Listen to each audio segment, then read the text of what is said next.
It is the midnight hour.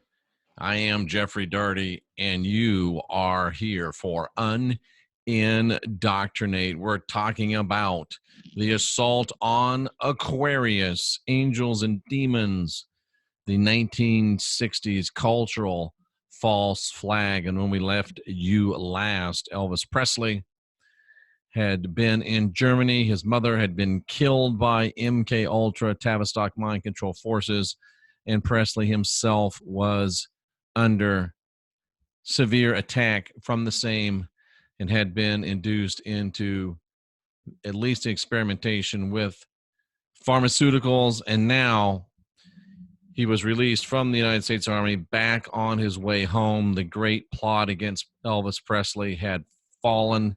It had failed. He did not rebel. He did not show himself to be a coward. He did not show himself to be a disrespectful individual, but he showed himself to be the model soldier.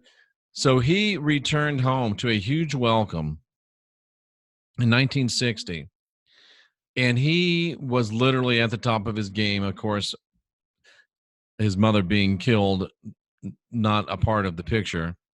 He had just done the impossible. He had turned the parents and the haters of him into his fans, joining the young people. In 1960 should have been the biggest year ever for Elvis Presley.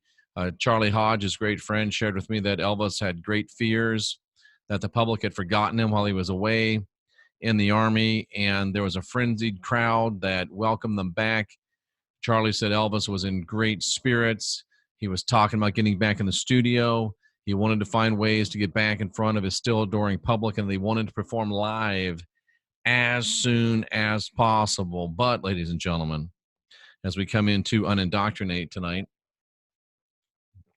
the controllers and their colonel had other ideas. Within weeks, Elvis's manager, Colonel Tom Parker, had sold the soul of the king of rock and roll to Hollywood, with only weak objections from the former now lovable rebel and champion of self-expression and individualism. The rebel had become a highly profitable puppet. For about 3 years after his meteoric rise to fame, Elvis Presley was for all purposes dead in the streets. He had sold his soul into Hollywood, and he went from being an enthusiastic and wanting to return to live performing to a suddenly compliant puppet. How can that be? He wanted to perform live. He wanted to go back to the studio. And on the turn of a dime, he became this compliant puppet ready to go back to Hollywood and make these stupid movies. How else do you explain that? I think there's really no other way to explain it than mind control programming. And my question has always been, and of course this is kind of colorfully phrased, how could a colonel outrank a king? Thomas Andrew Parker, the man you know as Colonel Parker, to say he was a man of mystery and intrigue from the beginning would be an understatement. He was born Andreas Cornelius van Kook in the Netherlands. He earned his living there as a carnival barker. He really wanted to go to America. He got his chance at age 17. He went and visited America aboard a vessel that was owned by his employers. And upon arrival, he jumped ship. That's right, ladies and gentlemen. His entry into the United States was unorthodox. It was illegal.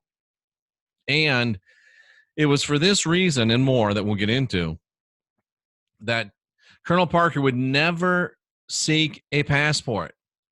Colonel Parker never allowed Elvis to tour outside the United States. Can you imagine that Elvis Presley never toured Europe? He never toured Japan. Can you imagine the money? Can you imagine the history that would have been made if Elvis had made a world tour?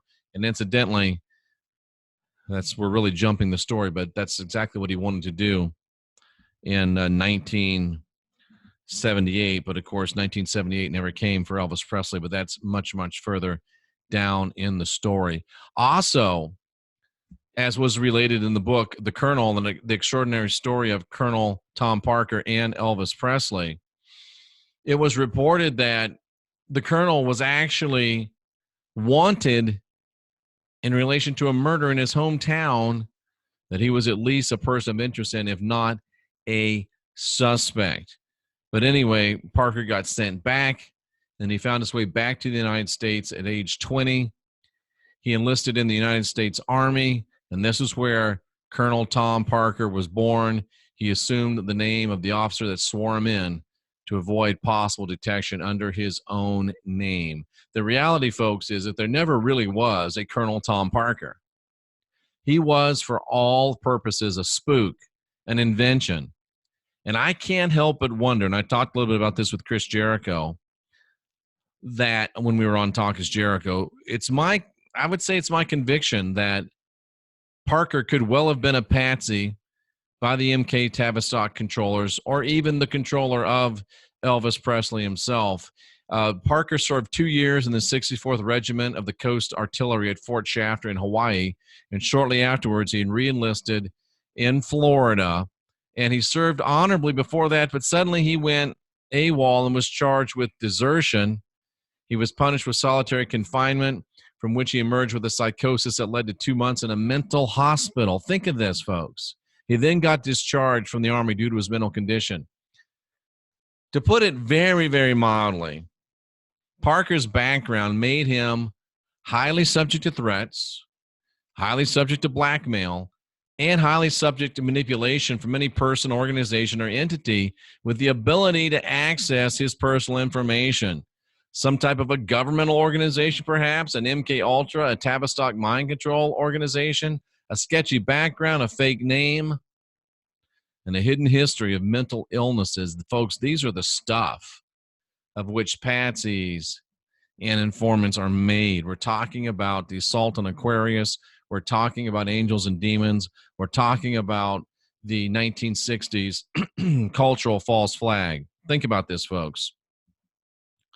And think about this well. Colonel Tom Parker got 50% of every dollar that Elvis Presley ever earned in the entertainment business. Why would Elvis allow Colonel Parker to command 50% of his income while continuing to give him advice that, in the opinion of everybody and every entertainment executive that has ever reviewed it, said was highly flawed and greatly hindered his career? Elvis was convinced that he never would have become famous if not for Colonel Parker, and Elvis was fiercely loyal, and no one made Elvis give Colonel Parker 50% of his money, but Elvis did.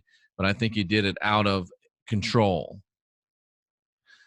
To be fair, Parker did help Elvis early on.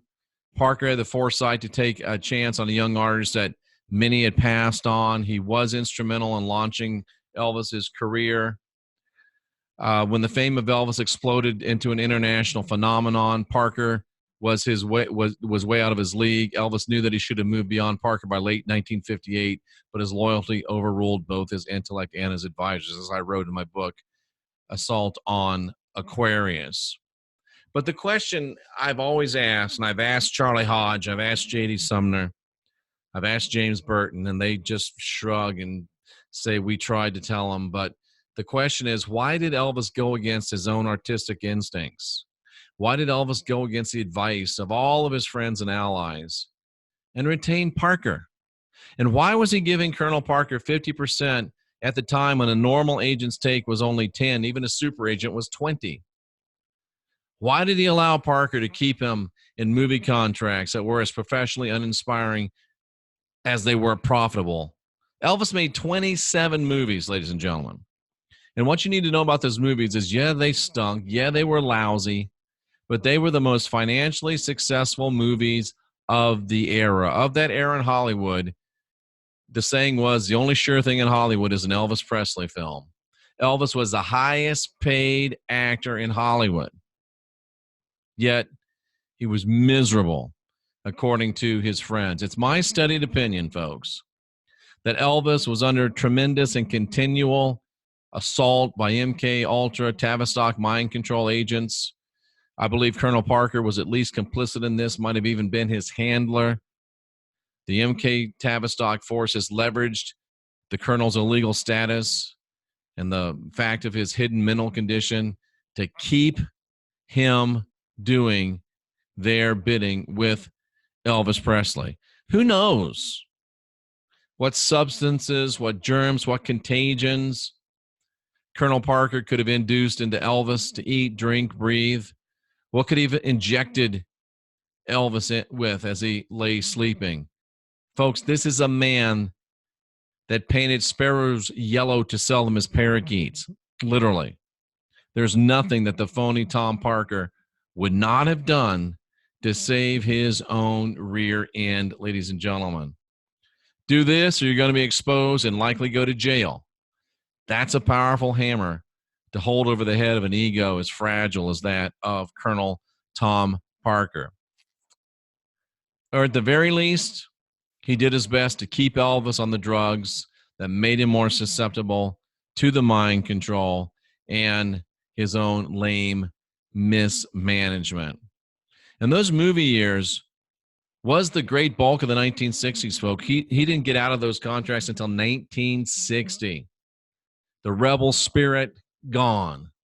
The confident energy, gone. The blazing self-assurance that brought America to the very edge of cultural, spiritual awakening, extinguished, gone. Beneath that helmet of perfectly sprayed blue-black hair and the mind-numbing march of so many silly movie songs and empty roles. Aquarius died in Hollywood from 1960 to 1968. And it was a very sad death indeed, ladies and gentlemen. But something interesting happened in 1968. In 1968, Elvis briefly came back to his senses, and there's a fascinating backstory that we'll get to in a little while. But the Colonel had arranged a Christmas special for Elvis to star in. It was going to be on national television. Elvis was supposed to wear a Santa suit and sing Christmas carols. Elvis finally said, no, I'm not going to do it. And the result was the epic singer comeback special that showed the return of the raw macho king of rock and roll. Remember the black leather? Remember singing in front of the live audience? Elvis was back, ladies and gentlemen. He followed his own instincts. He rejected Parker's dullness, and he created one of the seminal moments in rock history. And, of course, in his own legendary career. I mean, anybody that saw the lean and mean Elvis strutting the stage in the black leather remembers it as one of the great moments in rock and roll history. It was called the 1968 Singer Special. But, folks, it was actually too little, too late. And there's an interesting story that I related to Chris Jericho when we were on Talk is Jericho. And the media gets this exactly backwards. But Charlie Hodge told us that, Colonel Parker wanted him to wear the Santa suit, sing the songs. And Elvis says, no, I want to perform in front of a live audience. And Parker was telling him, you can't do that. People will tear you apart. You're Elvis Presley. You can't go in front of a live audience. And they were in New York, I believe in Manhattan, at the NBC studios. And Elvis said, come with me. And he grabbed like 3 of them. And he walked out, and they stood on the street in Manhattan, in New York City. And people just walked by. They stood out there for 15 minutes. Not one person recognized Elvis Presley because he wasn't a real person anymore. He was a movie marionette. He was a puppet. And then Elvis had a bad news. He said, you see what I mean? Let's go make a fucking special. That's what he said. And they walked in and they produced what is the 1968 comeback special. Interesting story there and an interesting comeback. But for some reason, it was too little too late because it didn't take. I mean, it lasted for a little while and then he went back. I think, I don't know if there's of necessity, there's a up and down, there's a greater, lesser extent of mind control. If they can't use it too much, they'll break someone. But there's a few times that Elvis broke out of this mindset. 68 was one of them. And about 10 years later, he broke out of it too in late 77. We'll talk about that in a few minutes. But he went back under that hardcore mind control, became the white suited Liberace, crooning songs that were not really what Elvis was and is, but it was too little too late. So the first great hope of the age of Aquarius, the first witness of Aquarius, if you will, was silenced. And the second witness, by 1968-69, had already been killed too by Sergeant Pepper. As we move a little bit into the second part of our talk here on assault on Aquarius, but let's think about, before we go any further, how modern mind control really works. Gladys and Elvis Presley were only the first two victims in this battle. There were many more to come, and in fact, in a very real way, we're all victims now, and I think that's part of the change. It's not specifically on individuals anymore. It's on everybody, with chemtrails, with what's in the water, with what's in the food, with what's in the air. So we need to understand how mind control works and how it's deployed. I just did a long study on this on the Christian Whistleblower YouTube channel. You can go in there and look for it. But most of us understand what we understand because of what we see and what we read in the media. And what we see on TV and what we see in movies about mind control is, we know the guy's hauled into a room, hooked to electrodes, hours, days, weeks of torture and conditioning. And that's what we think mind control is. Now, that is what mind control might have been at the very, very beginning of it. But in reality, today, in modern mind control, the subject of mind control is rarely consciously aware of the attack that they're undergoing. Now, I think certainly Paul McCartney was aware, and we'll get to that. But today, most people that are undergoing and that are victims of MKUltra or Tavistock style mind control don't know that they're undergoing it. And that's part of their effectiveness, because there is physically applied mind control where they do put the electrodes on you. They do the surgical things, lobotomy type stuff. And of course, you know about that. But then there's also chemically applied mind control that you would be unaware of.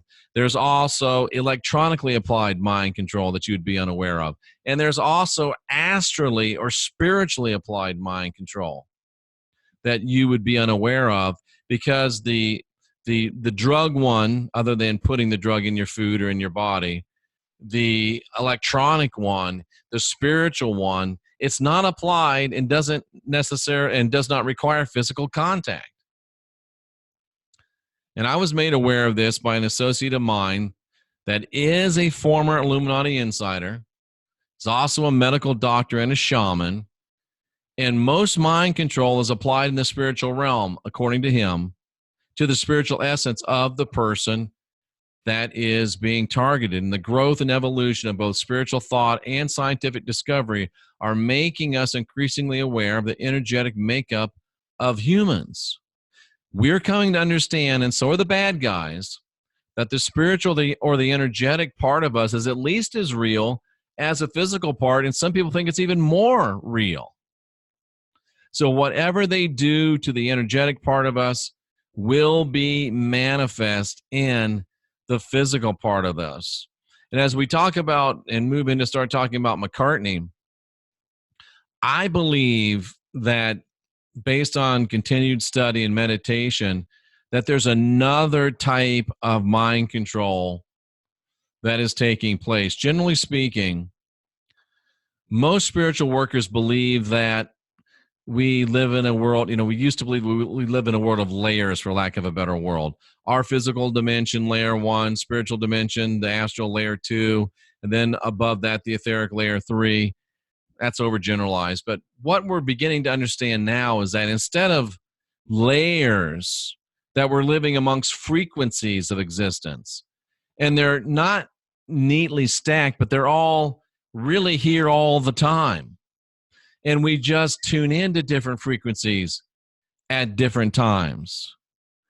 And my question comes, and I fully believe, and we'll get into this very in depth with our study on Paul McCartney, I believe that frequencies of space and frequencies of time exist concurrently, right here, right now. They all exist. And that the technology has been developed to phase beings out of time and even phase beings across time. I call it temporal manipulation. What would be the potential physical implications visited upon a person who's subject to temporal manipulation? These questions are going to really come into focus as we talk later about what happened to Paul McCartney. So in the infancy, at the beginning, the energetic manipulation of the mind was best accomplished by physical contact. Now it's evolved to a point where it's still probably easier to apply physically, but mind control tech can now be deployed with just about equal effectiveness, either drug-wise, either energetically wise, or astrally, and obviously with far more stealth and far more secrecy. And I think they used Gladys Presley to perfect this. They experimented with different ways to attack her from afar. They turned an intentionally cheery woman, drove her into deep psychological despair in a strikingly short amount of time, made her go from being a very occasional drinker to become a heavy drinker, gained a tremendous amount of weight, and then plant a disease that was triggered and accelerated in her body. The bottom line is Gladys Presley was murdered by mind control agents attacking her. And what they've learned on Gladys Presley, they're now applying to the rest of us. And it's time for us to wake up and take notice. I also am certain that Elvis was subject to vicious astral attack. When the psychic link between he and his mom was too strong to allow either of them to be forced to fully succumb to manipulation, they separated him. Separated him by drafting him, separated them by sending him to Germany. And the physical deterioration was biggest and most quickly manifested on Mrs. Presley's part. But once she died, the sadness, the despair, the depression took a huge toll on Presley. And I'm suggesting that, sensing that opening, they used Parker to pull the strings, and Presley's astral attacks, pharmaceutical attacks, energetic attacks, lowered his resistance and opened him to even greater empirical attack. Now, I don't really have any proof to point to, but I personally believe that Colonel Parker was drugging Elvis and likely exposing him to other intoxicants. And this conviction that I have was echoed by most of the Presley confidants that I've spoken to, certainly by Charlie Hodge and J.D. Sumner. And to me, it makes perfect sense.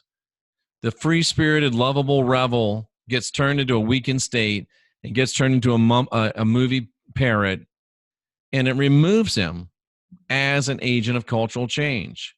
He wasn't a catalyst or inspiration anymore. He was a dancing bear for the New World Order. And in the end, the MKUltra, Tavistock mind control people, they didn't have to kill Elvis like they did his mother. In fact, he was more useful to them as a fallen hope, an empty promise, an extinguished light. To the legions of youth that formerly followed the lovable rebel Elvis Presley, it must have looked to them for all the world that the king had sold out to the man. And ladies and gentlemen, that makes one great big mission accomplished.